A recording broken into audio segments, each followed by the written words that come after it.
Bonsoir à toutes et à tous. Quel plaisir de vous retrouver sur El Magharibiya pour ce nouveau numéro de Microscope. Merci pour votre fidélité. Instagram, X, anciennement Tweet, Facebook, YouTube. Vous connaissez ça par cœur. On vous invite bien évidemment à nous suivre et à réagir. La plus belle chose que la femme, l'enfant, l'homme puisse posséder, c'est certainement la liberté de se soigner, de se nourrir, la liberté de se déplacer, la liberté d'écrire, la liberté d'exprimer, de s'exprimer, mais aussi la liberté d'être informé pour pouvoir éclairer ses idées, pour pouvoir se diriger, se faire une idée, une opinion, construire aussi ses réflexions, construire son avenir. Vous l'avez compris, nous allons parler donc d'information, d'expression, de liberté, de médias.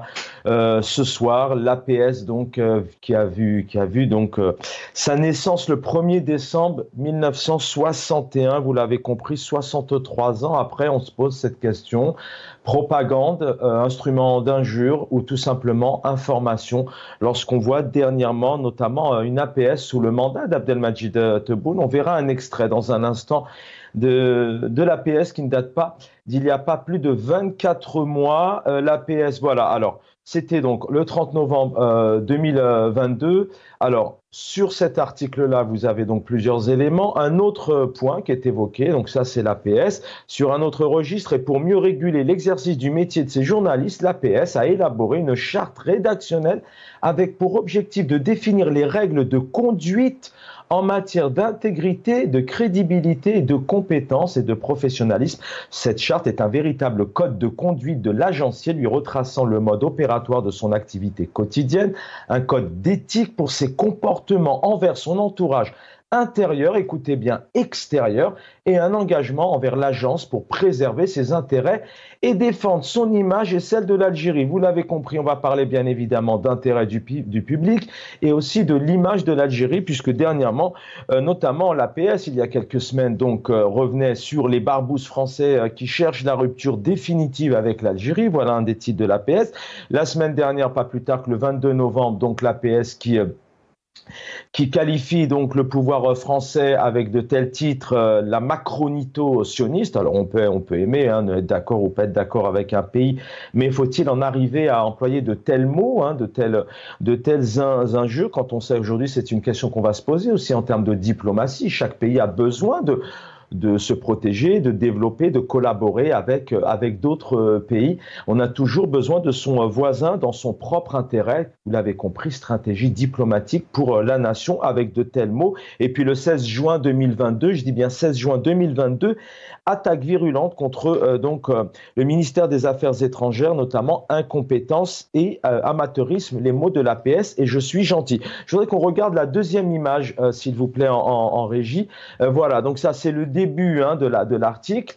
L'APS fête ses 61 ans, c'était le 30 novembre 2022, et le 16 juin 2022, je viens de vous en parler, attaque virulente, alors qu'il y a quelques instants, je vous lisais l'extrait de l'APS, où nous parlions d'intégrité, d'éthique et d'image à l'extérieur et à l'intérieur. L'APS fête ses 61 ans sous le sceau du renouveau et de la modernité. On va en parler avec nos invités. L'agence Algérie Presse, donc l'APS fête, c'était un jeudi, son 61e anniversaire, marqué cette année par le déploiement de nouveaux produits permettant de transmettre une information, j'insiste bien, fiable et de qualité. On va y revenir. L'information, est-ce que l'APS fait vraiment de l'information? Fondée en décembre 61 dans le sillage notamment de la guerre de libération nationale. Qu'est-elle devenue cette APS? On va en parler. Et puis bien évidemment, vous l'avez compris, nous allons évoquer système médiatique en Algérie. La dernière en date, c'est l'actualité importante, les élections présidentielle en Algérie, quand on sait qu'aucun débat n'a eu lieu, notamment pour remettre en question le bilan de l'ancien président à l'époque qui prend un deuxième mandat. C'est important dans le cadre d'une élection, notamment, d'évoquer un certain nombre de dossiers pour le candidat qui se présente, et puis une presse totalement absente. Les haragas, les feux, le pouvoir d'achat, les élections, je vous en parlais, la décennie rouge, les disparus, plusieurs militants ont disparu et on ne sait pas réellement où ils sont, plusieurs militants d'opinions diverses et variées. On en parle avec nos invités, puis nous allons parler aussi de l'ANEP, le système financier en Algérie. Le plaisir d'accueillir ce soir mon confrère, ami confrère, Karim Kébir, bonsoir. Bonsoir à vos téléspectateurs.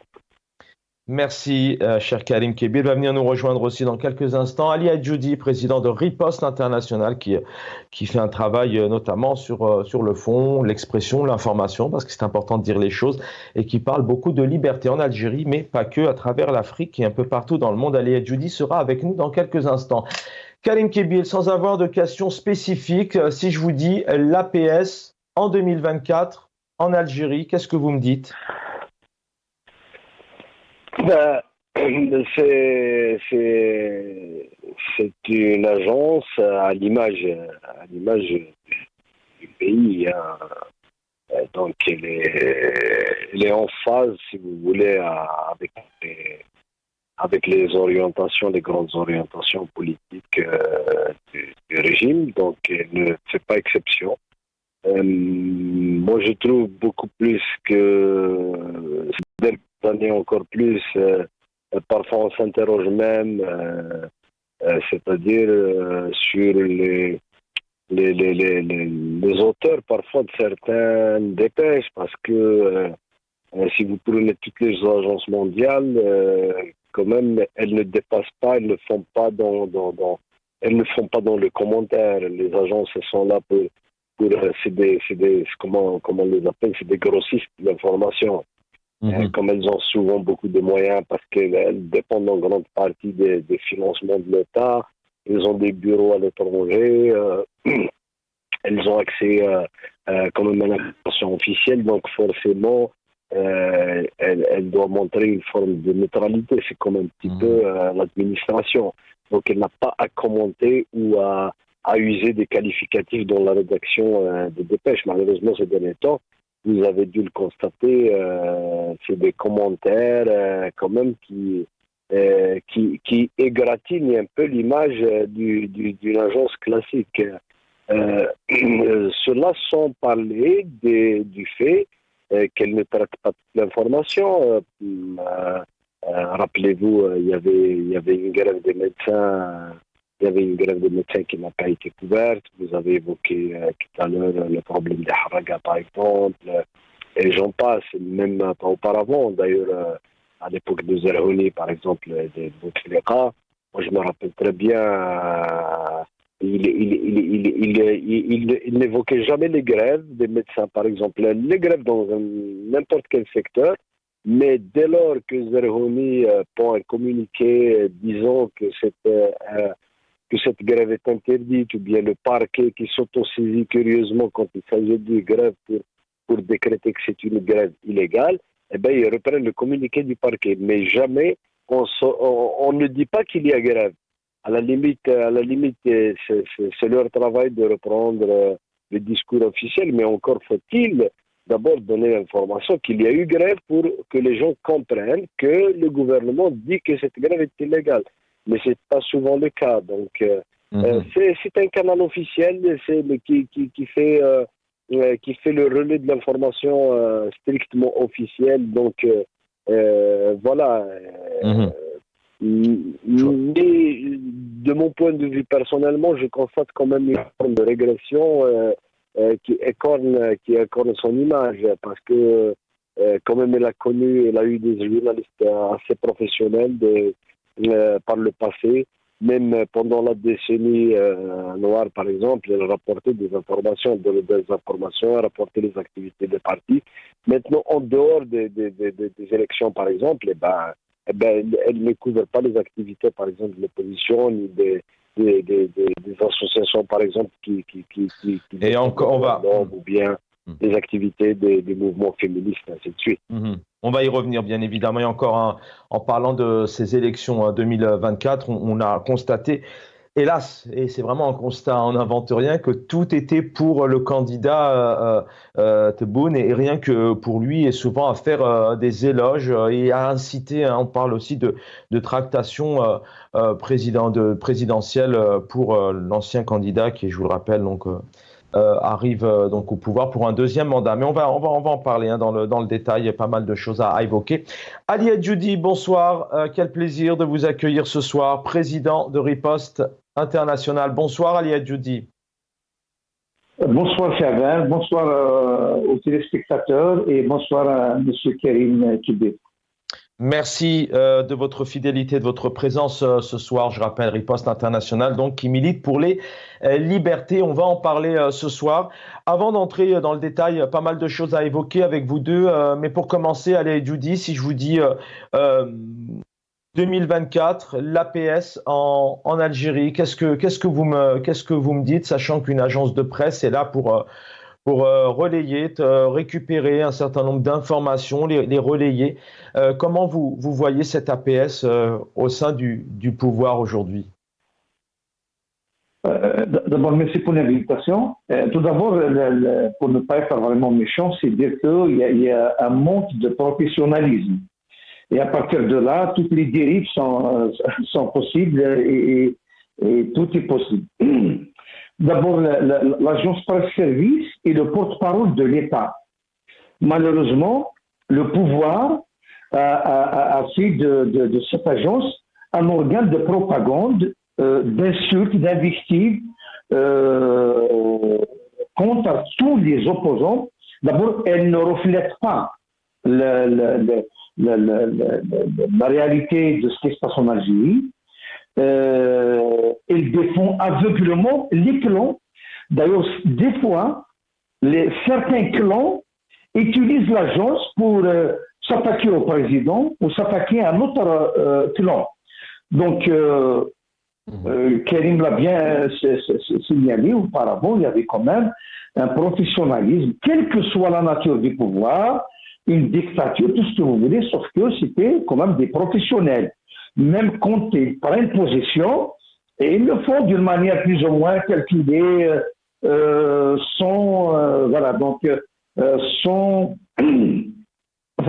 qu'ils le font avec moins de dégâts, pour ne pas dire élégance, parce qu'il n'y a pas d'élégance dans la malhonnêteté. Donc, l'agence par service devait refléter la réalité du pays, la position du gouvernement, de l'État algérien par rapport à certaines choses. D'abord, ils annoncent les activités des différents services de l'État et notamment aussi de la société civile et de la vie culturelle, politique. Sauf que on a vu que depuis 2000, particulièrement depuis l'installation de Tebboune, c'est devenu un organe de propagande, un organe d'insulte, un organe des fois qui déshonore l'Algérie et qui met mal à l'aise l'Algérie devant les instances internationales et devant les différents partenaires de l'Algérie. Et des fois, ils accusent sans aucune preuve et gratuitement des personnalités, des pays, des structures, et c'est devenu, c'est-à-dire une machine de mensonges. Et d'ailleurs, on ne prête plus respect et importance à cette agence parce que c'est une agence de mensonges. Et c'est malheureusement, c'est pas pour incriminer les journalistes qui travaillent dans cette, parce que les journalistes, ils sont otages de ce pouvoir, comme tout le peuple algérien, il est otage de cette mafia. Et malheureusement, sauf qu'il y a des excès de zèle, des fois, il y a des journalistes qui sont complices de ce pouvoir, qui sont eux-mêmes, je pèse mes mots, c'est des criminels. Parce que quand on accuse, on traite de paraître un intellectuel, un militant, un parti politique, c'est un acte criminel. Parce qu'on essaye de discréditer devant l'opinion nationale et internationale tel parti ou telle association ou telle personnalité ou telle... voilà, donc malheureusement, l'agence par service n'a de crédit mais d'action que le nom et l'agence paraissent de ce clan au pouvoir, de la mafia qui a mis Tebboune à la tête de l'État. Je répète, c'est une machine de mensonges, malheureusement. Restez avec nous, Ali Adjoudi. Je reviens à vous, Karim Kebir. Tout à l'heure, j'étais en train de lire deux extraits de l'APS je vais demander à mes collègues en régie de de nous les remettre à l'écran, de vous les remettre à l'écran, si possible, l'équipe en régie, où on est tout de même en 2022, où on nous parle effectivement d'informations fiables et de qualité. Alors, je ne sais pas si on peut retrouver les images. Voilà, sur cette première image, donc on est en novembre 2022 sous l'ère d'Abdelmadjid Tebboune. Abdelmadjid Tebboune qui coûte que coûte, annonce aux Algériens depuis plusieurs années maintenant qu'il est donc la signature du renouveau à tous les niveaux, bien évidemment dans l'économie et le pouvoir d'achat, on l'a compris, mais aussi dans la santé et le sport, mais aussi dans l'information. Comment vous réagissez à le déploiement de nouveaux produits permettant donc de transmettre une information fiable et de qualité? Ça, c'est vraiment le but d'une information, qu'elle soit fiable et de qualité. Et sur la deuxième image qu'on va voir à l'écran, donc sur un autre registre, c'est vrai, je reviens vraiment là-dessus car on est en train de vivre, vous parliez à l'instant de régression, Ali Adjoudi parle de déshonneur, et moi j'ai aussi envie de vous lancer sur un deuxième volet. Est-ce que c'est pas irresponsable, limite des déclarations de guerre avec les injures qu'on peut lire? Voilà, rapidement, je vous donne la parole. Donc, l'élaboration d'une charte rédactionnelle avec pour objectif de définir des règles de conduite en matière d'intégrité, de crédibilité, de compétence et de professionnalisme, et puis un code d'éthique pour des comportements envers l'intérieur et l'extérieur. Voilà, la suite de l'article est sur vos écrans, avec l'intérêt donc de défendre l'image de l'Algérie. C'est ce que souhaite préserver l'agence. Karim Kebir. Écoutez, moi je ne m'attarde pas sur cette littérature. De toutes les façons, si vous suivez la littérature officielle, nous sommes dans un pays démocratique, nous sommes les plus hauts. Moi je me rappelle même l'Amamara qui disait que nous sommes un pays exportateur de paix. Vous savez, ça n'engage que leur auteur, hein, ce genre de discours sur la déontologie, sur l'éthique et tout ça. Mais les faits sont là, qui contredisent au quotidien ce qui est proclamé. Et pourquoi ce pouvoir sans tête, je comprends que vous l'avez déjà analysé, c'est vrai qu'on le comprend, hein, quand on voit les médias algériens, tout est bien dans le meilleur des mondes, mais pourquoi est-ce que le pouvoir actuel, le chef de l'État, s'entête tout de même à cette nouvelle Algérie, à ce renouveau, à ces changements, alors que c'est pas le cas? Le dernier en date, la France est insultée de macronito-sioniste, par exemple. Écoutez, de toutes les façons, c'est pas un problème uniquement d'individus. On l'a souvent dit et répété, c'est un problème de culture du système. C'est un système qui est ainsi fait. De toutes les façons, moi, si peut-être je risque de vous étonner, mais je vois que dans quelques mois, peut-être les relations vont s'apaiser avec la France, et vous verrez l'APS qui va changer de discours pour dire que voilà, il a reçu un appel de Macron, les relations sont beau fixe et tout ça. Il ne s'encombre pas de contradictions, parce que ce qui intéresse le système, c'est uniquement son avenir. Donc, et cette culture fait que nous avons des gens qui ne peuvent pas assumer, par exemple, quand ils ont fait des erreurs dans une gestion, dans une option. Vous savez, c'est les démissions. Est-ce que vous avez entendu un responsable assumer sa responsabilité pour démissionner lorsque, par exemple, il a failli dans tel ou tel secteur? Ça ne s'est jamais passé. Souvent, quand il y a une forme au sein de l'opinion, c'est-à-dire une réaction notamment sur les réseaux sociaux, on paye souvent on fait sauter des fusibles, mais souvent c'est des seconds couteaux, mais jamais les premiers responsables concernés par le secteur nous sont inquiétés. Et vous ne verrez jamais quelqu'un déposer sa démission pour assumer devant la population comme quoi il a failli. Donc il y a cette culture de l'entêtement. C'est dans l'ADN du régime. Il ne peut pas assumer ses propres échecs. Donc, on continue dans une forme de mystification, dans une forme de déni. de la réalité. Qui écrit On va retrouver Ali Edjoudi dans un instant. Mais j'ai une question, je ne sais pas si c'est une question piège, mais le grand mystère, comme personne ne réagit et personne ne dit rien, mais personne ne signe, qui comme ça, un 22 novembre au soir, peut-il pondre une réponse à l'arrestation d'un écrivain? On n'y revient pas, on aime ou on n'aime pas, on en parle depuis plusieurs jours, mais qui écrit à l'APS? Qui fait de telles injures, de telles sorties, de tels tracts politiques envers une élection, alors que derrière, personne ne réagit? D'où ça sort? C'est le système? On aimerait bien le savoir. Bien sûr, on aimerait bien le savoir, mais je vous dis, c'est-à-dire nous jugeons le produit. Le produit, c'est qu'une agence, elle est censée produire des articles d'information, des entretiens, des reportages, peut-être des analyses, mais des analyses en faisant intervenir des spécialistes, mais jamais faire un commentaire biaisé ou comme vous le dites, qui est truffé de qualificatifs comme ça à l'emporte-pièce. C'est pas bon pour l'image ni pour sa crédibilité. D'autant plus, comme je vous l'ai dit, c'est un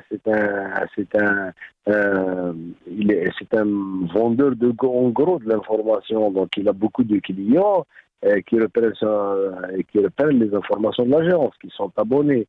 Donc, mais on ne peut pas le savoir. Vous savez, vous connaissez un peu l'opacité dans le pays, donc c'est pas évident de savoir qui donne des ordres ou qui écrit ou pourquoi c'est inspiré, ainsi de suite.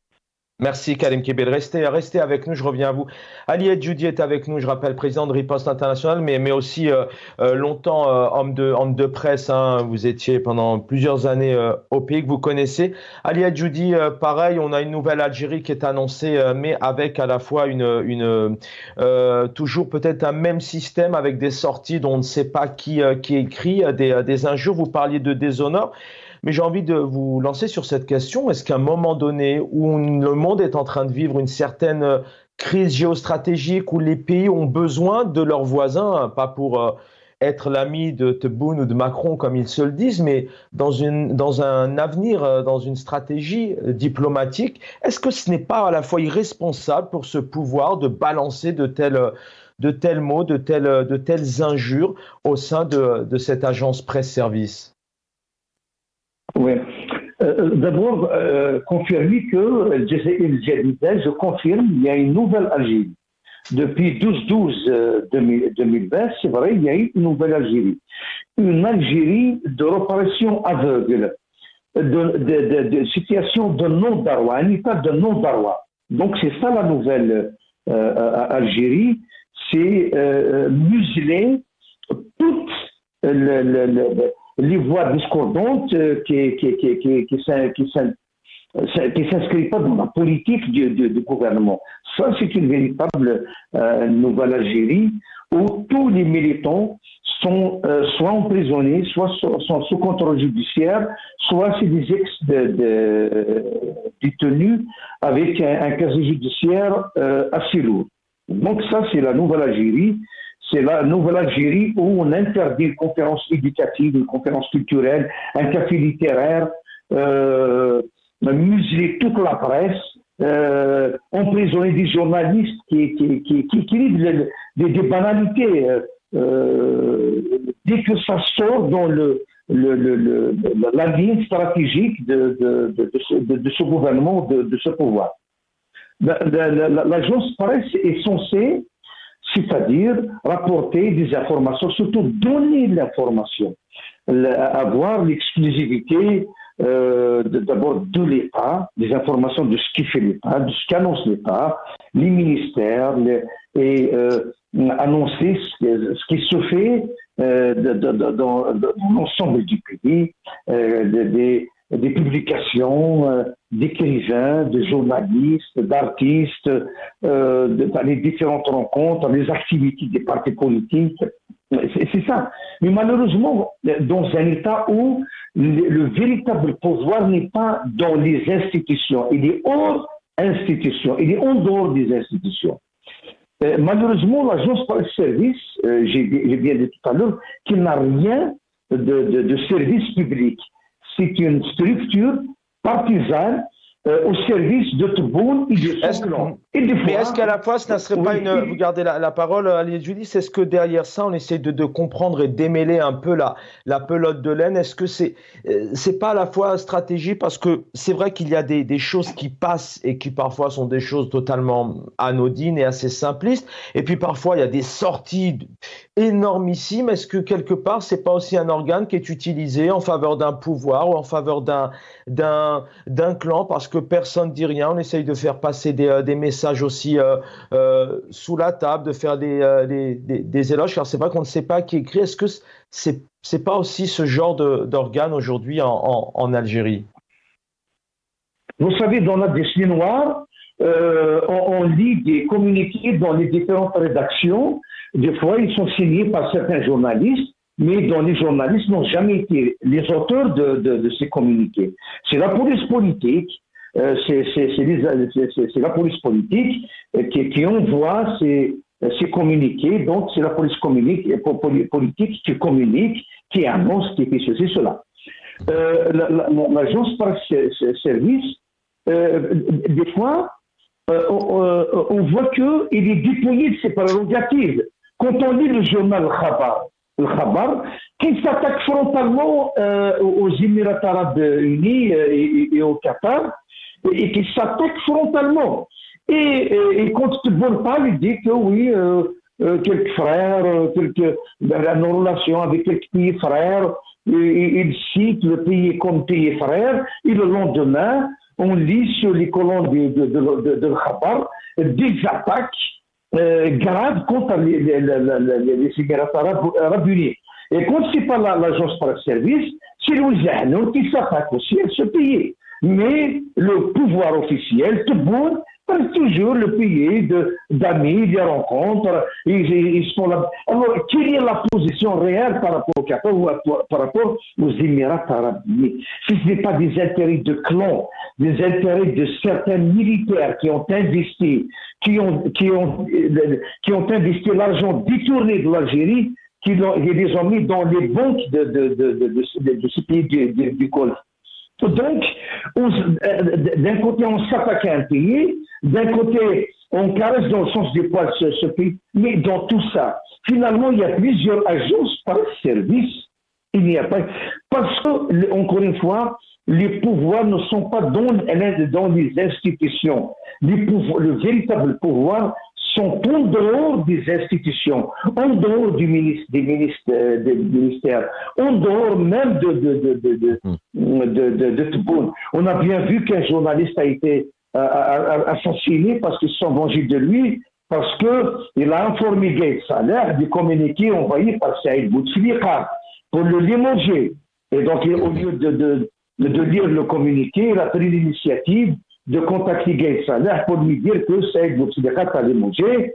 Eh bien, donc, c'est ce qui a facilité la tâche à Gaïd Salah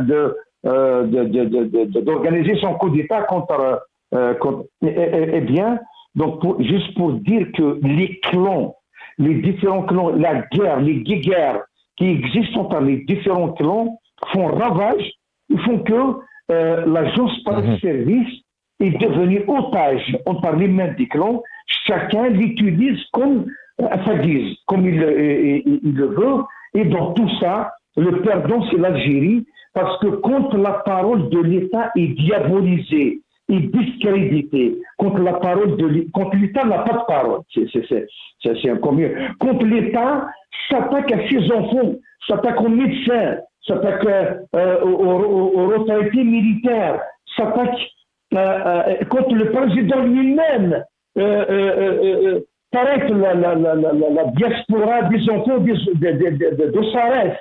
Et puis, le lendemain, l'agence presse service parle de l'apport de la diaspora dans le développement du pays. Vous savez, aujourd'hui, la parole de l'État est discréditée, est diabolisée, n'a aucune valeur, et pour ça, les gens ne croient plus, ne donnent plus qualité, ni confiance à cette agence paraisse au service, une agence de la police politique. Je reviens à vous, Ali Adjoudi, une agence qui effectivement, quand on y va, très peu fréquentée, hein, ça se compte en quelques dizaines de vues pour la plupart des articles. Karim Kebir, journaliste en Algérie, d'un point de vue général, quand on voit effectivement ce dont on parle, et encore une fois, je vous rappelle qu'on n'invente rien, allez sur le site de l'APS, vous allez voir que tous les sujets de société concernant vraiment les Algériens ne sont pas évoqués. Vous le disiez tout à l'heure, Karim Kebir, hein, beaucoup effectivement enfin, on le disait en tout cas, je l'évoquais, beaucoup autour du président dans le cadre de campagne, beaucoup autour des ministres, mais il n'y a aucun sujet qui sont évoqués, qui sont voilà, informés. Vous parliez de la grève des médecins. Je rappelle que depuis plusieurs décennies aussi, pas d'informations sur la décennie rouge, les disparus. Des enquêtes n'ont pas été faites sur cette décennie aussi, par exemple. C'est un pouvoir qui n'a pas envie d'assumer aussi ses responsabilités. C'est pour ça qu'aujourd'hui, les médias, à moins que vous alliez me contredire, sont dans une situation très, très difficile en Algérie. J'aimerais qu'on évoque aussi ce point-là, les médias aujourd'hui, malgré ce renouveau et cette nouvelle Algérie. Écoutez, les médias de toute la façon ne peuvent pas évoluer dans un climat où il n'y a pas de liberté. Ça va de soi lorsqu'il y a une chape de plomb sur l'information, il n'y a pas d'accès aux sources d'information, il n'y a pas un cadre juridique qui vous protège des abus, qui vous protège de l'arbitraire. Quand vous n'avez pas les moyens de votre indépendance financière et que vous dépendez, et pour l'essentiel, de vos recettes de la rente de l'État, donc forcément, il y a des médias qui sont précarisés, qui n'ont pas d'autre choix que pour exister et que d'être dans les bonnes grâces des autorités, c'est-à-dire de ne pas les contrarier ni d'évoquer des sujets qui peuvent éventuellement les fâcher. Donc voilà la situation de la presse aujourd'hui.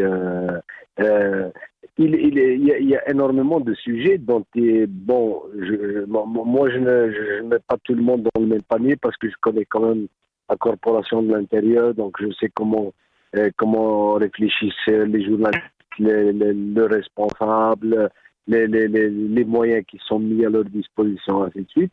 Mais tout est fait de telle sorte à ce que il n'y ait pas pratiquement l'exercice du métier.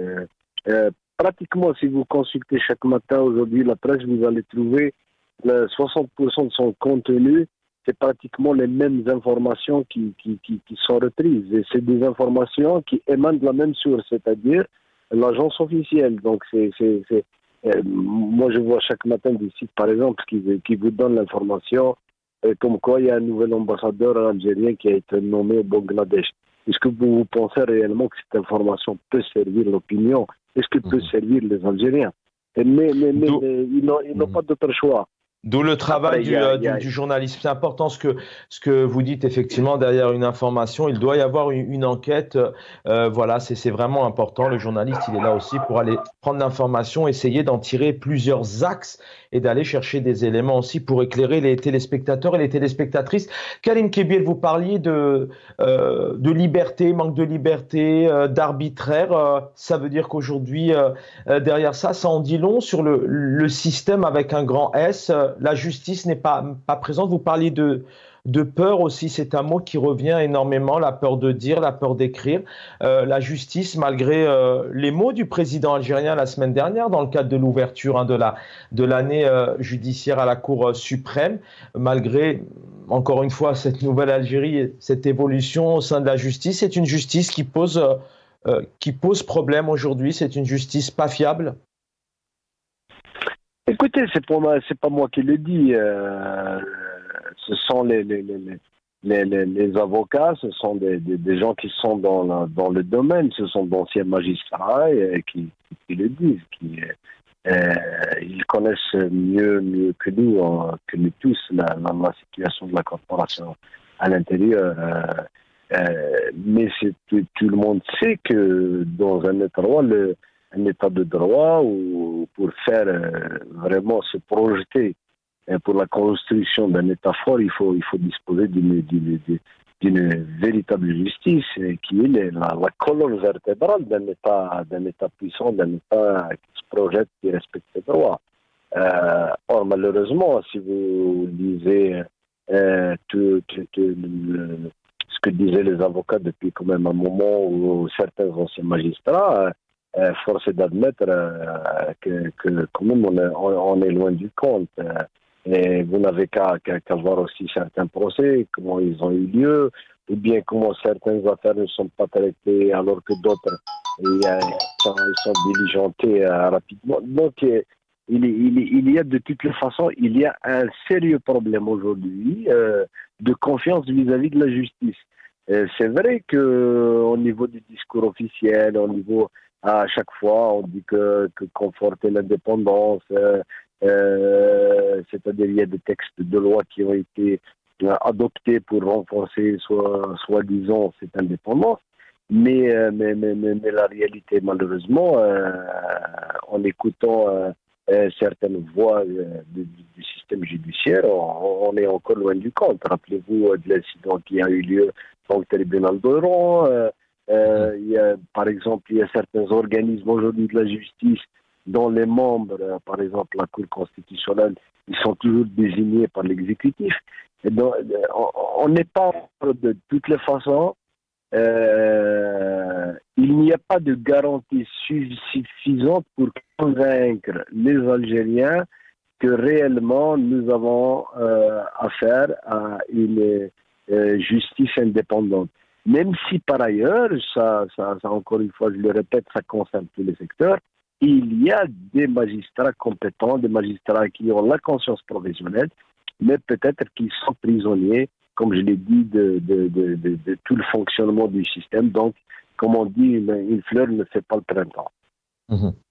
Ali Hadjoudi, encore quelques minutes avec vous deux. Cette question, elle est importante puisque ça relève d'une politique intérieure. Vous parlez des institutions, hein, et cet État, on sent tout de même que tout ça n'est pas sur la même alignée, qu'il n'y a pas de cohérence, qu'il n'y a pas de travail collectif dans le sens vraiment du peuple, les libertés, les médias en Algérie, un pouvoir qui fuit aussi ses responsabilités dans plusieurs secteurs, qui ne sont pas face à de vrais journalistes, qui sont là pour les remettre en question, et aussi donc une justice peut-être absente. Vous travaillez énormément sur les détenus d'opinion, les journalistes, les militants politiques en Algérie, mais pas que.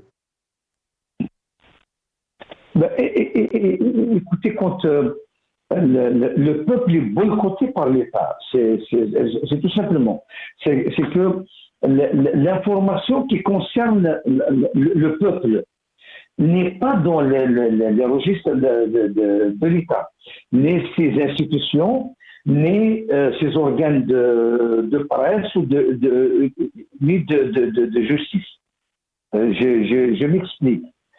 Tout d'abord, ils ont massacré une presse qui a payé le prix très fort pour sa liberté. Durant la décennie noire, il y a eu l'assassinat de plus de 120 journalistes qui ont été assassinés, l'un par les groupes islamistes armés et par les différents clans du pouvoir ou les groupes armés créés par la police politique. Donc, à un moment donné, le khabar est tiré et vendu plus que le journal le plus connu dans le monde arabe, l'Ahram et le Jumhuriya. Malheureusement, le retour de la manipulation, le coup d'État contre les institutions, contre la démocratie, contre la volonté du peuple, a fait que tous ces sacrifices sont évaporés et on se retrouve au point zéro. Aujourd'hui, quand on discute avec certains journalistes comme Saïd Bouhda et certains journalistes les plus anciens, ils disent sincèrement, même nous les lecteurs, tout étant jeunes, il y a eu plus de liberté en temps de parti unique dans le journal Actualité que la presse d'aujourd'hui dite de la presse libre et presse du pluralisme politique. Donc, l'absence d'abord d'un pouvoir légitime. Toutes les institutions sont illégitimes. Commençons par Tebboune, qui a été même contesté par les chiffres donnés par ses propres structures, d'un côté. Un parlement qui ne représente rien. C'est le parlement le plus illégitime dans l'histoire de l'Algérie, même à l'époque du parti unique, quand on vote, il y a quand même un certain nombre d'Algériens qui votent, certains par crainte, mais il y a quand même des Algériens qui se déplacent au bureau de vote et qui votent. Mais malheureusement, aujourd'hui, le peuple a boycotté l'État, a boycotté toutes les propositions de l'État. Un président illégitime, qui a été contesté même par ses propres institutions. Un parlement illégitime, une constitution illégitime. C'est intéressant, le temps passe avant de conclure. Vous dites l'État a été boycotté par le peuple, même si actuellement, on rappelle qu'en Algérie, il est impossible de manifester pour plusieurs causes, par exemple. C'est aussi une forme de répression. Ce boycott-là, selon vous, il est aussi significatif de prise de conscience, malgré que ce Hirak, il a été mis un peu de côté par le pouvoir. Le peuple est toujours conscient de cette situation, des répressions, que les choses comme ça, elles passent comme une lettre à la poste. Il y a toujours cette révolte intérieure à l'intérieur du peuple algérien. Absolument. Absolument, Chavan. Écoutez, il n'y a personne qui a fait la campagne pour le boycott des présidentielles, vu que la nature de pouvoir violent, l'intensité de la violence du pouvoir a fait que tout le monde ne s'est pas exprimé. Même ceux qui ont boycotté, c'était un boycott passif, parce qu'il risque beaucoup. Eh bien, le peuple, dans le silence, il s'est exprimé en rejetant ces élections. Eh bien, le taux de votants était encore plus faible qu'en 2019, au moment où le Hirak était par les actifs, il mobilisait plus de 20 millions dans les rues d'Alger et à l'extérieur. Donc, la rupture et le divorce est consommé par l'État et le pouvoir. Malheureusement, après 6 ans de pouvoir de Tebboune, il n'a fait aucun effort pour restituer la confiance, pour instaurer une démocratie, pour redonner la parole au peuple, aux syndicats, aux partis politiques, à toutes les voix qui ne s'inscrivent pas dans la démarche, dans la stratégie de ce régime. Aujourd'hui, le pouvoir algérien est isolé. Tebboune est isolé. Il le sait bien. Ils ne font que se venger des militants, se venger des partis politiques, se venger des associations, se venger de toute organisation, parce que il n'y a aucun avenir à un projet d'un gouvernement s'il n'y a pas adhésion du peuple. Merci Ali Hadjoudi d'avoir été avec nous. Karim Kébir, la dernière petite minute, peut-être un mot d'espoir. Ali Hadjoudi vient d'évoquer effectivement une question, un élément, et vous aussi vous l'évoquiez, hein, que même les chiffres de l'élection ont été critiqués à l'intérieur du pouvoir. D'ailleurs, Mohamed Chorfi a sauté, rien n'est dit dans les médias. On a compris la situation de l'APS, on a compris la situation des médias, tout est sous silence, rien n'est débattu. Un mot d'espoir, quel message on peut donner à la jeunesse aujourd'hui qui tient tant à sa liberté en tout genre, et surtout sa liberté d'exprimer, de s'exprimer, et l'idée d'expression? Écoutez, de toute façon, maintenant tout le monde a fait le constat. On n'a pas d'autre issue que l'ouverture démocratique, parce que quand même, ça fait mal aujourd'hui quand vous voyez ces milliers de cadres qui quittent le pays, les médecins, les jeunes, les étudiants. C'est-à-dire, je pense qu'on a quand même quelque chose de mieux à leur offrir. Le pays dispose beaucoup de potentialités, il y a des moyens, il y a pour peu qu'il y ait justement un climat qui favorise l'émergence de ces talents, pour que les gens s'expriment librement, pour qu'ils puissent s'organiser librement de façon autonome. Je pense qu'il y a cet issue. De toutes les façons, il est inévitable pour nous, mais à condition qu'il y ait une volonté politique. Mais force est de constater aujourd'hui que cette volonté n'existe pas, malheureusement. Elle n'existe pas. Et c'est difficile de prédire donc comment les choses vont évoluer de bons présages dans les prochaines avec années. ce système. Karim Kébir, merci infiniment de vous avoir eu ce soir. Merci pour votre fidélité, confrère journaliste en Algérie. Et merci à Liad Djoudi, président de Riposte International, ONG, donc, que vous pouvez suivre sur les réseaux sociaux. Travaille sur l'expression et les libertés. L'équipe en régie, merci infiniment. Dans quelques instants, Jamel Din Taleb pour l'Omq. Et vous allez retrouver mon ami confrère Nassar Djoudi ce soir. L'antenne vous est ouverte. Exprimez-vous, voilà, c'est ça. El Mara Libya, c'est de vous donner la liberté de vous exprimer. J'aurai le plaisir de vous retrouver demain soir, je l'espère. Prenez soin de vous.